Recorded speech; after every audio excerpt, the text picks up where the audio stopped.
पल्जी चाहिँ आफैमा एकदमै मेहनती र आफूसँग जोडिएको मान्छेलाई पनि मेहनत गराउने मान्छे हैन। कसैलाई त अब आफ्नो मात्रै राम्रो भइदियोस् भन्ने सोच्छन् नि त, उहाँ चाहिँ डिफ्रेन्ट त्यस्तो हैन। दुईजनाकै राम्रो हुनुपर्छ, तिम्रो पनि राम्रो हुनुपर्छ, मेरो पनि राम्रो हुनुपर्छ, अनि मात्रै काम राम्रो निस्किन्छ भन्ने मान्छे हो। अनि सपोर्ट अनि हेल्पफुल अनि एकदमै सिकाउने बुझाउने। पल्जीसँग भिडियोहरू धेरै गरिरहने क्रममा उहाँबाट मैले धेरै कुरा सिकेको छु। मतलब कसरी आफूलाई प्रेजेन्ट गर्ने, कसरी बोल्ने, के गर्ने, कसरी बेस्ट काम निकाल्न सकिन्छ, अथवा कामहरूको कसरी डिल गर्ने, हरेक कुरा हुन्छ नि सुरुमा कति कुराहरू बाहिर नबोल्ने। प्रदीप खड्का र पल्सा,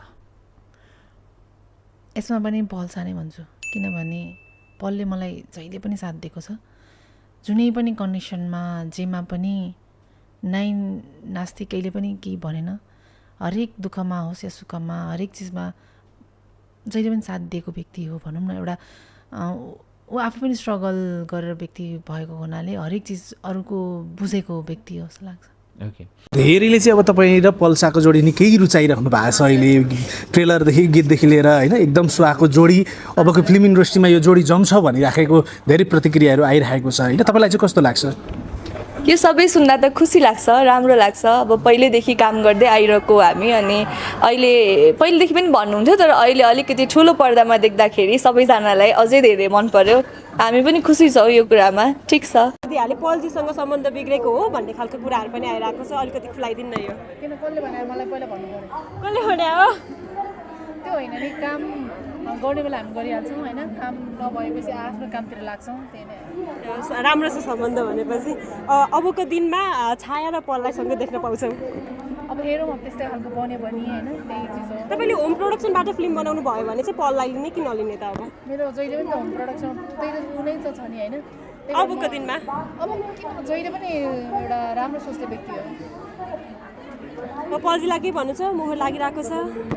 त्यही हो, अल द बेस्ट विशेस भन्न चाहन्छु। आज पूजाजीको त विवाह, उहाँको पनि त्यो आज शुभ सायद यता तपाईँको पनि फाउन्डेसनको शुभ सायद संयोग भयो हजुर। पूजा फेरि हाम्रो यो प्लान चाहिँ पहिलेदेखि नै थियो। हामीले आज हेल्थ क्याम्प गर्ने भनेर चाहिँ लगभग 1 महिना अगाडिदेखि प्लान थियो, तर उहाँको चाहिँ आज स्पेसल डे हो भने थाहा थिएन। मलाई थाहा थिएन। तपाईँ जाँदै हुनुहुन्छ उता जन्तै कि होइन? म अझै मेरो अझै कार्यक्रम छ, बेलुका 5 बजीसम्म यहाँ कार्यक्रम छ। सो 5 बजीसम्म अझै हामी लगभग 400 देखि 500 जनालाई चाहिँ आज हामी जस्ट यो हेल्थ क्याम्पको हामी चाहिँ लाभ दिँदैछौँ। सो उहाँहरूको लागि म एकछिन बस्दैछु यहाँ।